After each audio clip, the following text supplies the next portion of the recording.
자, 오늘은 기도가 응답되다라는 제목으로 같이 말씀을 좀 나눠보려고 합니다. 왕의 기도라고 2008년도에 나온 책인데 혹시 아시는 분이 있나요? 송기철 장로님, 건대 교수님이시기도 하고 오늘의 교회 장로님이기도 하신 분이신데 2008년도에 본인이 받은 달란트, 치유사역자이면서 말씀 선포자로서의 달란트를 받고 그 달란트에 부합한 사역을 하면서 본인이 정의한 기도에 대한 이야기가 적혀 있습니다.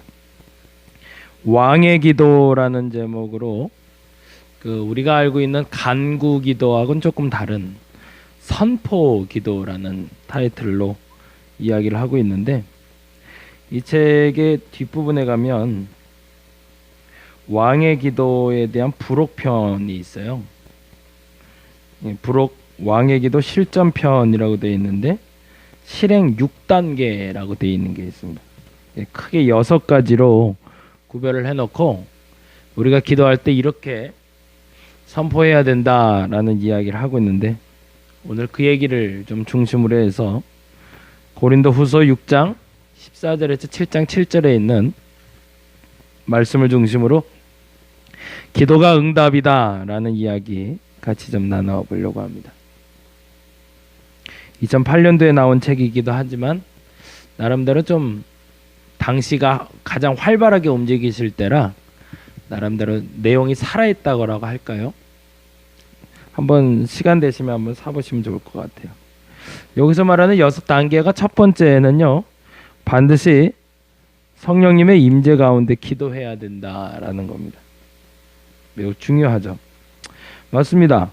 여기서 조금 더 구체적으로 설명을 이렇게 하고 있어요. 제가 읽어드릴게요. 하나님의 영광의 임재가 없는 곳에서는 하나님 나라가 아니며 하나님 나라가 아닌 곳에서는 하나님 나라의 법을 적용시킬 수 없다. 맞죠? 역사가 일어나는 곳에는 반드시 그 역사를 일으키는 힘이 필요합니다. 하나님이 역사하기 위해서는 하나님의 힘이 필요한 거고, 사단이 역사하기 위해서는 사단의 힘이 필요하죠. 근데 전제가 되는 게 있어요. 이 역사가 일어나기 위해서 사람이 해야 될 도리가 하나 있는데, 사단이 역사를 일으키기 위해서는 사단을 신뢰해야 되는 거고요, 하나님이 역사를 일으키기 위해서는 하나님을 우리가 신뢰해야 됩니다. 여기서 대전제가 되는 게 하나 있는데, 제가 요즘 많이 깨닫고 많이 선포하고 다니는 이야기인데 여러분 잘 기억하시기 바랍니다. 하나님은 절대 옳다라는 겁니다. 하나님은 절대 진리다. 하나님 하는 것은 반드시 옳다. 사실은 이 부분에 대해서 저와 여러분이 명확하지 않으면 그 다음 과정으로 나가기가 쉽지가 않습니다. 엊그제 TV 프로그램을 하나를 봤는데요, 한국 역사에 대한 설명을 하고 있더라고요. 그 중에 1945년도에 일제가 패망하고 우리가 광복을 맞이한 그때에 메가더 장군에 대한 이야기가 나와요. 그래서 이 메가더 장군이 치리를 시작했는데, 이 조선 땅에 대한 치리와 그리고 일본의 치리가 시작됐다고 합니다. 근데 일본에는 조금 더 규제를 강화했는데 헌법을 일주일도 채 안 되는 그 기간 동안 만들어 버렸대요. 일본이 그동안 갖고 있던 메이지 유신에서 갖고 있던 헌법을 완전히 뜯어 고친 거죠. 그리고 첫 번째로 한 일이 천황 제도를 없앴답니다. 천왕도 인간일 뿐이다. 그들의 신념을 깨버린 거죠. 그리고 또 하나, 절대 군사를 갖지 못한다. 그래서 지금도 자위대라는 이름으로 군사를 갖고 있죠. 그래서 탱크라고 해서 전차 뭐 이런 단어는 못 쓴다네요. 전투에 쓰이는 모든 용어들은 불가능하고 전투에 쓰지 않는 용어들을 사용해야 돼서 탱크가 같은 그런 전차류를 특차라고, 특별한 차라고 부른대요. 한나라의 통치가 끝나고 한나라의 통치가 새로 시작되기 위해서 필요한 것이 있습니다. 그것은 뭐냐면 그 나라의 법을 통치하는 통치자의 법에 따라 살아야 된다는 거죠. 우리가 기도의 응답을 받아야 되는 가장 큰 시작점은 성령의 임재가 있어야 됩니다. 하나님 나라의 법칙대로 우리가 기도할 수 있어야 되고, 하나님 나라의 법칙대로 살겠다는 믿음의 결단이 있어야 우리에게 역사가 시작된다는 겁니다. 두 번째로 하나님의 말씀에 기초해서 기도해야 된다라고 얘기합니다. 앞서 말씀드린 대로 하나님은 항상 옳다라는 단어 계속 기억하시기 바랍니다. 이게 설명은 이렇게 되어 있어요. 왕의 기도는 하나님께 때를 쓰는 것이 아니라, 이 말이 저는 참 좋네요. 왕의 기도는 하나님께 때를 쓰는 것이 아니라 자녀로서 이 땅에 주님의 뜻을 이루기 위해 하나님의 나라의 법을 실체화시키는 사역이다. 그래서 하나님의 말씀이 실현되게 하는 것, 하나님이 나를 통해서 그 말씀을 이루게 하시는 것, 그것이 기도다라는 거죠. 하나님과의 신뢰가 계속 쌓이게 되면 계속 기도해야 됩니다. 그리고 그 말씀은 기초가 든든할 때 시작이 됩니다. 그러니까 그 원칙은 말씀의 기초가 든든히 서야 된다는 거죠. 하나님의 뜻을 실현하기 위한 도구됨으로 사용되는 기도를 말하는 것이지, 내가 하나님을 도구 삼아 얻어내는 것이 아니라는 겁니다. 이 얘기는 나중에 또 한번 할 것 같고요. 중요한 것은 하나님께 때를 쓰는 게 아니라 자녀가 부모에게 도리를 다하듯이 우리의 도리를 발견하는 것, 그것이 바로 기도라는 겁니다. 우리의 뜻을 관철시키기 위해 집중해서 하나님을 공격하는 것이 아니라, 생때를 쓰는 것이 아니라 하나님의 의중에 맞는 선한 의도를 발견하기 위해서 오늘도 하나님께 집중하는 것. 이 말이 참 좋네요. 하나님께 집중하는 것. 그것을 기도라고 얘기합니다. 이에 중요한 신뢰가 뭐라고 그랬죠? 하나님은 항상 옳다.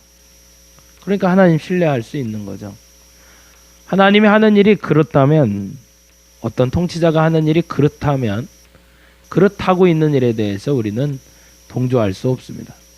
하나님이 항상 옳기 때문에 우리는 신뢰하고 따를 수 있는 겁니다. 그 신뢰와 선포가 없다면 하나님과의 관계 속의 기도 응답은 불가능합니다. 이 부분은 다시 정리할 필요가 있어요. 첫째, 하나님은 항상 옳다. 그래서 그 옳은 하나님을 내가 믿을 때 하나님의 법대로 살려고 선포해야 된다. 그것은 하나님의 뜻을 이루는 것이지 생때를 쓰는 게 아니다. 지난 금요일 날 말씀드리면서 한 목사님이 얘기를 했죠. 그 목사님이 그런 얘기를 했다고 그랬어요. 내가 행복하진 않은데 감사해. 이 말이 그렇게 좋네요. 나는 행복하지는 않은데 근데 감사해. 저와 여러분이 그 시작점에 와 있기를 간절히 바랍니다. 내가 할 수 있는 일을 아무것도 할 수 없으니 행복하지는 않는데, 내가 잘할 수 있을 거라 여겨졌던 그 일을 내가 할 수 없어서 행복하지는 않은데 주의 뜻대로 살 수 있으니 감사해 라고 말할 수 있는 것, 그것이 바로 지금 말하는 하나님의 말씀에 기초해서 기도하는 거겠죠. 세 번째로요, 반드시 당신의 입술을 사용하여 소리내어 선포해야 된다. 이 왕의 기도에서는 이 부분을 제일 중요시 여깁니다. 예수님의 제자들처럼, 이 설명이에요. 이 책에 있는 설명. 예수님의 제자들처럼 당신의 입술로 선포되는 주의 말씀으로 하나님의 뜻을 이룰 수가 있다. 하나님의 능력은 하나님의 말씀이 당신의 입술로 선포되어질 때 그 능력을 발휘하기 시작한다. 가장 중요한 것은 선포하는 내용과 당신 마음의 믿음이 일치하는가. 만약 일치하지 않는다면 아무 소용이 없다. 이제 오늘 본문으로 좀 가보려고 그래요. 보세요. 이 말은 잘 기억하세요. 당신의 마음과 내 선포가 일치하지 않으면 의미가 없다. 사도 바울에게 문제가 발생했어요. 사도 바울은 하나님께 직접 계시를 받고 예수 그리스도를 만나서 사도로 부르심을 받은 사람이었습니다. 그리고 20년을 잘 사역을 했거든요. 이방인들 선교의 1등 공신이었고, 그를 통해서 하나님을 알지 못하는 이들이 수많은 사람들이 예수께 돌아왔습니다. 근데 그 중에 고린도라는 동네에 가서 복음을 전하고 교회를 세우고 왔는데 이상한 얘기들이 들리는 거예요. 다른 사도들은, 그리고 다른 지도자들은 누군가의 추천서를 들고 다니는데, 우리말로 어느 학교 출신이냐를 증명할 수 있는 걸 들고 다니는데 넌 왜 그게 없냐라는 겁니다. 너는 어느 학교 출신인데 정규신학을 나온 게 맞아? 사도들이 너 인정하는 거 맞아? 라고 물어보는 겁니다. 그러니까 이 사도 바울 입장에서는 굉장히 괘씸한 거죠. 나 때문에 예수 믿어 놓고선 내가 진짜가 아니라고 말하면 니는 뭐냐? 라고 화가 나서 두 번째 방문할 때 이런저런 얘기를 좀 했던 것 같아요. 근데 고린도 교회에서 있었던 사람들이 사도 바울을 만나고 나서 이크 잘못했다라고 하면 좋은데, 그건 뭐였어? 얼굴도 그렇고 키도 쪼만하고 병도 있고 그 뭐 별로 뭐 본받을 게 없대. 뭐 생각보다 그런 아주 탁월하고 좋아서 야 이게 대단한 사람인 줄 알았는데 별거 아니네 라고 느꼈다는 거죠. 얼마나 속상했을까. 그러면서 얼굴이 벌개져서 갔는데 너무 화가 나서 내가 다시 가서 혼내줄까 그러다가 그때 지난주 얘기한 것처럼 사도 바울이 깨닫습니다. 야 이거는 사람의 관계 때문에 흩어진 관계가 깨진 게 아니라 사단이 중간에 꼈구나. 이게 지난번에 말씀드린 대로 사람 관계가요 그냥 계속 가야 되는 사람들이 있어요. 어떻게든 싫은데요 끝까지 가야 되는 사람이 있고요. 왠지 모르는데 한번 흩어지고 나서 더 이상 안 만나게 되는 사람도 있습니다. 근데 그 중요점에 우리는 신앙인이니까 기도해 보는데, 만일에 그 사람과의 관계가 깨진 것이 뭐 내 잘못도 네 잘못도 아니라 그 사람과 나와는 서로 만나지 않는 것이 서로에게 득이 되기 때문이라면 굳이 서로 연락하고 만날 필요는 없습니다. 근데 자꾸 생각나는데 그 흩어진 관계를 회복해야 되겠다는, 보다 정확히는 이 사단이란 놈이 그것 때문에 기뻐하겠구나 라는 생각이 든다면 기도하시라고 했죠. 하나님 어떡하죠? 하나님 어떡하죠? 그러면 하나님 방법 알려주실 거라고. 그리고 그 방법 알려주시면 그 방법대로 여러분이 실천하시고 여러분을 도와줄 사람을 찾으시라고. 사도 바울은 그래서 편지를 쓰기로 작정하고 그 편지가 눈물의 편지라고 말씀을 드렸고요. 그 편지를 쓰면서 본인이 직접 찾아간 것이 아니라 디도라는 사람을 통해서 그 문제를 해결하려고 했습니다. 당신의 입술을 사용하여 소리내어 선포해야 된다라는 것을 하고 있는 거죠. 마음에 합한 거니까. 불편하지만, 내 마음엔 불편하지만, 그러나 그것이 하나님의 뜻임을 알게 됐으니 입으로 먼저 선포해 버리는 거죠. 왜? 그것이 하나님 뜻과 맞는 것이니까. 여러분이 하고 싶은 일이 아니라 하나님이 하고자 하는 일을 발견했을 때 앞서 말씀드린 대로 행복하지는 않아도요 감사할 수 있을 겁니다.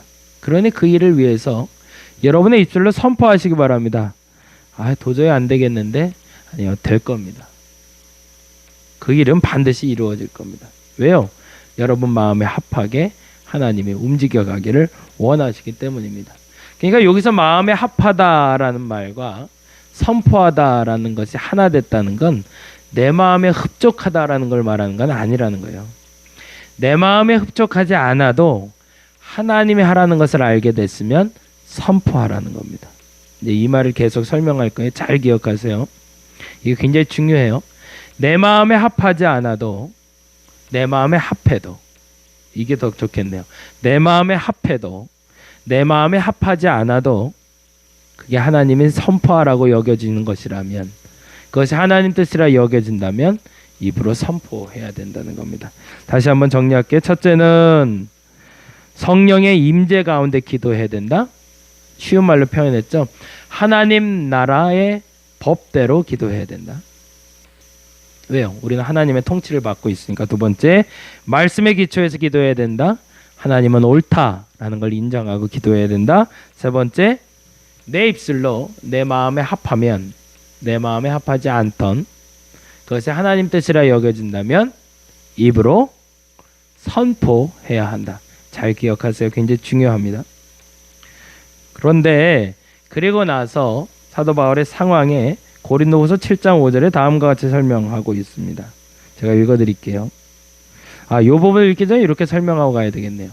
사실은 사도 바울이 이 편지를 쓰고요, 디도를 보낸 다음에 마음이 영 불편하잖아요. 근데 아까 말한 대로 내 마음이 불편해도 하나님 뜻이라 여겨졌으니 선포했으니까 사실은 두 번 다시 만나기 싫은 사람들이거든요. 근데 하나님이 합하라고 하니까 합하려고 하는 겁니다, 지금. 그리고 나서 디도를 편지를 보냈는데 이제 기대치가 생긴 거죠. 하나님이 하나 되게 할 것이라는. 그게 드로아에 갔는데 드로아에서 전도할 수 있는 길이 열렸대요. 지금 우리말로 말하면 교회를 세울 수 있도록 신도시에 온 거예요. 그래서 사람들이 막 몰려오기 시작했고 교회가 막 잘 될 것 같아요. 근데 사도 바울이 그 드로아에서 그 일을 접습니다. 내가 이걸 잘하는 게 문제가 아니야. 지금 이게 급한 게 아니야. 그래서 그가 마게도냐로 갑니다. 마게도냐 어디냐면 디도가 고린도를 거쳐서 사도 바울을 만나게 되는 그 중간 자리 정도가 돼요. 조금 더 빨리 가서 디도를 만나고 싶었던 거죠. 그래서 이 드로아에 교회를 세우고 본인이 뭔가를 좀 잘할 수 있는 일이 열렸음에도 불구하고 그 일을 안 하고 어디로 가고 있냐면 디도를 만나러 마게도냐로 가고 있었다는 얘기입니다. 그러면 이쯤 되면 하나님이 좀 좋게 좀 해주면 좋겠는데 다음과 같이 기록되고 있죠. 7장 5절입니다. 우리가 마게도냐에 이르렀을 때 우리 육체가 편하지 못하였고 사방으로 환난을 당하여 밖으로는 다툼이요 안으로는 두려움이다. 안으로는 하나님에 대한 두려움과 불편함이 있고 밖으로는 마게도냐는 드로아와는 달리 복음 전하기엔 너무 힘들고 교회를 세울 수도 없는 그런 어려운 상황에 봉착하고 말았다는 거죠. 그러니 사도 바울의 마음이 얼마나 불편했을까요? 이제 먼저 지금 이 송기철 장로의 기도에 대한 패턴을 먼저 얘기하고 이제 다음 얘기 가겠습니다. 어쨌든 여러분 마음에 합하던 합하지 않던 사도 바울처럼 먼저 선포하시고 그 일을 행하시기 바랍니다. 그 다음에 네 번째로 예수 그리스도의 이름으로 계속 지속해야 됩니다. 하나님의 능력은 예수 그리스도의 이름으로 선포될 때 이 땅에서 풀리기 시작한다. 당신은 아무 능력도 권세도 없다.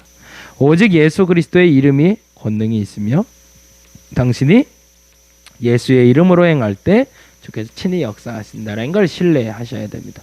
이미 선포됐다면 그 일이 일어나고 있다라는 걸 믿어야 된다는 겁니다. 그 다음에 다섯 번째, 선포하고 후한 것을 얻은 줄로 믿어야 된다. 여기서 설명하네요. 당신이 선포한 것이 이미 얻은 줄로 믿어라. 근데 이 선포하고 얻은 줄로 믿는 건 뭐라고요? 내 마음에 합하던 합하지 않던 하나님의 뜻이 이루어질 거라고 여겨지는 그 일을 선포한 것을 믿으라는 얘기입니다. 당신의 생각이나 처지나 상황에 따라 흔들리지 말고 당신이 선포한 하나님의 말씀을 붙들어라. 내 마음엔 불편하지만 그 일이 일어날 거라. 아까 목사님 얘기한 것처럼 행복하진 않지만 감사할 수 있는 일을 위해서 선포했다면 그 일을 믿으라는 겁니다. 눈에 보이는 대로 생각하거나 행하지 말고 눈에 보이기엔 변하지 않을 것처럼 여겨지고 일이 일어나지 않을 것처럼 여겨져도 믿고 선포하라는 거죠. 그리고 마지막, 여호와를 송축하며 감사하라. 아까 말한 대로 행복하지는 않지만 이거는 결과적으로 감사하게 될 겁니다. 항상 기뻐하라, 쉬지 말고 기도하라, 범사에 감사하라는 말씀처럼요. 여기에 온전히라는 말을 사용해 보는 게 좋을 것 같습니다. 우리가 예수 그리스도를 도구 삼아 능력을 가져오는 것이 아니라 그리스도의 도구가 돼서 하나님의 역사를 이루는 겁니다. 그래서 그 평안함이 찾아오면 근심할 일이 없습니다. 사도 바울은 디도의 이야기를 듣고 다음처럼 이야기를 합니다. 마게도냐에서 그 어려움 가운데 디도를 만났거든요. 이제 얘기를 조금 정리해 볼게요. 사도 바울은 마음이 불편했어요. 그 사람들과의 관계 때문에. 근데 그 관계가 틀어졌을 때 그 관계가 틀어진 것이 사단의 계략임을 알았어요. 그건 무슨 말이냐면 회복해야 된다는 거죠. 근데 이 회복하는 방법을 놓고 어떻게 할까요? 라고 기도했는데 내 마음엔 불편했지만 이 불편한 마음이 하나님 앞에 하나님의 뜻을 이루는 도구가 됨을 알게 됐고, 그래서 편지를 쓰게 됐고, 그 편지를 디도를 통해서 보냄으로 그 뜻을, 하나님의 뜻을 이루려고 했다는 거죠.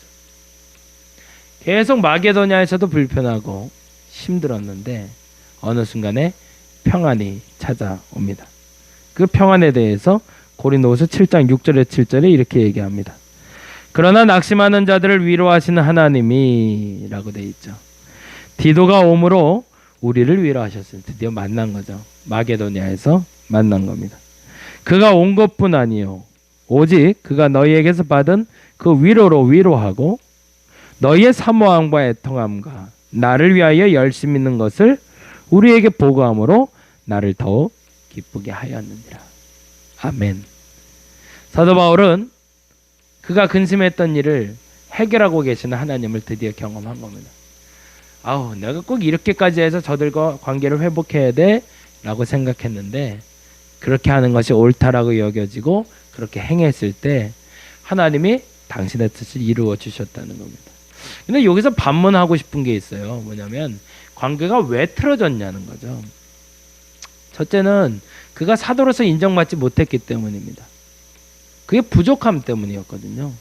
누군가의 추천서가 있었거나 그에게 안질이나 간질 같은 질병이 없거나 말이 뛰어난 사람이라면 사실은 더 큰 문제 일어나지 않습니다. 누군가 나에게 편지를 보내주면 아니면 내가 조금 더 말이 좀 잘하면 되는 일이거든요. 그러면 사도 바울은 먼저 이거부터 기도할 수 있었어야겠죠. 하나님, 내 병을 고쳐주세요. 내게 누군가 추천서를 좀 써주게 해주세요. 그게 오히려 쉽지 않나요? 그러면 이 사람들을 설득하기도 훨씬 좋잖아요. 내게 추천서가 있는데 니들 말하는 추천서 여기 있다 봐라. 나 이 학교 나왔어. 내 눈 하나님이 고치셨어. 간질 깨끗이 고치셨어. 봐라. 나 얼마나 말 잘하냐. 그래서 사도 바울은 요청을 합니다. 하나님, 이 일을 이루어 달라고. 근데 하나님은 그 일을 이루어 주시질 않습니다. 내 가시가 있는 것이 내 복이다라고 얘기하고 그 가시를 없애달라고 3번이나 간구했더니 하나님이 이제 그만해라 라고 얘기했다고 성경은 기록하고 있습니다. 반면에 그가 하기 싫었던 일인데 그렇게 관계를 회복하고 싶지는 않았는데 자신의 못남을 인정하고 편지를 쓸 때 그 관계가 회복될 것이라는 마음을 주셔서 불편했지만 그 일을 행했을 때 오히려 고린도 교인들이 그를 존경하고 그를 따르게 되는 계기가 됐다라는 겁니다. 이게 사실은 우리가 알고 있는 기도응답의 2가지 틀입니다. 마태복음에 보면 그런 말씀이 있어요. 수고하고 무거운 짐진 자들아 다 내게로라. 내가 너희를 쉬게 하리라. 내 멍에는 쉽고 가벼우니. 이 말과 연결되는 구절들이 있는데요. 같이 한번 볼게요. 이사야 53장 4절 말씀. 그는 실로 우리의 질고를 지고 우리의 슬픔을 당하였거늘 우리는 생각하기를 그는 징벌을 받아서 하나님께 맞으며 고난을 당한다 하였노라. 마태복음 8장 17절. 이는 선지자 이사야로 하신 말씀에 우리의 연약한 것을 친히 담당하시고 병을 짊어지셨도다. 베드로전서 2장 24절. 친히 나무에 달려 그 몸에 우리의 죄를 담당하셨으니 이는 우리로 죄에 대하여 죽고 이에 대하여 살게 하려 하심이라. 저가 채찍에 맞음으로 너희가 나음을 얻었나니. 마태복음 16장 17절 18절 믿는 자들에게 이런 표적이 따르리니 곧 저희가 내 이름으로 귀신을 쫓아내며 새 방언을 말하며 뱀을 집으며 무슨 독을 마실지라도 해를 받지 아니하며 병든 사람에게 손을 얻은즉 나으리라. 이제 정리하려고 합니다. 우리는 기도에 응답받습니다. 앞서 말한 이사야 53장 4절과 마태복음 8장 17절과 같은 응답을 받습니다. 그 질고를 주께서 함께 지고 가주시는 응답입니다. 무슨 말이에요? 병이 낫지 않는다는 겁니다. 문제가 해결되지 않는다는 겁니다. 슬픔이 없어지지 않는다는 거예요. 근데 중요한 것은 그 슬픔을 주께서 함께 하신다는 겁니다. 그 병 걸린 몸을 주께서 함께 하신다는 겁니다. 그 문제를 같이 끌어안아 주신다는 겁니다. 아까 말한 것처럼 내 멍에는 쉽고 가벼우니라 하는 말처럼 주께서 내 멍에를 함께 져주시는 것, 그것이 원래 첫 번째 우리에게 주시는 하나님의 응답이라는 겁니다. 마치 사도 바울에게 그 병을, 그 추천서를 주지 아니하고 그 병을 낫게 하지 아니하고 그의 그 됨을 인정하고 받아들이게 하셨던 것처럼 너의 아픔이 곧 나의 아픔이고 너의 억울함이 나의 억울함이다라고 함께 해주시는 하나님을 만나는 것, 그것이 첫 번째 기도 응답이라는 겁니다. 저는 이 응답이 더 크다고 봅니다. 여러분의 문제를 해결해 주는 것, 그것이 하나님의 응답이라기보다 앞서 말한 것처럼 내가 행복하진 않지만 감사한다는 목사님의 고백처럼 내 문제가 내가 하고 싶은 것이 잘 돼서 하나님을 만나는 것이 아니라 그 어려움 가운데도 그 기쁨 가운데도 그 모든 가운데도 함께 하시는 하나님을 만나는 것, 그것이 진짜라는 거죠. 이게 첫 번째 기도 응답입니다. 사도 바울은 그걸 알았던 거죠. 그리고 두 번째 기도 응답이 우리가 잘 아는 대로 병이 낫는 것. 베드로전서 2장 24절 말씀처럼 그가 채찍에 맞음으로 너희가 나음을 얻었고, 마가복음 16장 17절 18절에 말한 것처럼 병든 사람에게 손을 얻은즉 나으리라처럼 문제가 해결되는 것도 기도 응답이라는 겁니다. 우리의 모든 기도는 응답되고 있습니다. 이 왕의 기도에서 말하는 것처럼 선포하면 됩니다. 근데요, 한 가지 기억해야 될 건 선포에는 두 가지가 있다는 거죠. 내 마음에 합하고 하나님 뜻이 이루어지는 선포의 기도가 있고, 내 마음엔 합하진 않지만 선포해서 이루는 기도가 있다. 그 문제가 해결되진 않지만 그 문제가 해결되지 않음에도 불구하고 하나님의 뜻이라면 아멘하고 따르며 하나님이 나와 함께하는 걸 알아가는 기도 응답이 있고, 그 문제가 해결될 것을 알고 내 마음에 합해서 하나님의 뜻을 이루는 기도가 있더라. 그러니 꼭 기도한다고 병이 낫는다고 생각은 안 하셨으면 좋겠습니다. 기도한다고 모두가 부자가 되는 건 아니라는 것 여러분 인정하시기 바랍니다. 기도하면 하나님이 함께 하십니다. 하나님이 함께 하시면 내 고통을 같이 견뎌 주시기도 하고 그 고통을 없애 주기도 하신다는 것, 그것이 기도응답이라는 것, 저와 여러분이 기억할 수 있기를 바랍니다. 사도 바울은 앞으로도 추천서가 없는 사도였습니다. 죽을 때까지도 그 병은 끝까지, 말은 어눌한 사도였습니다. 그것이 사도 바울에 대한 하나님의 첫 번째 기도 응답이었고, 두 번째 기도 응답은 그 마음에 합하지는 않았지만 하나님의 방식으로 문제를 해결하는 것이었다는 것, 그러한 기도 응답이 저와 여러분에게 함께하기를 간절히 바랍니다. 기도하겠습니다.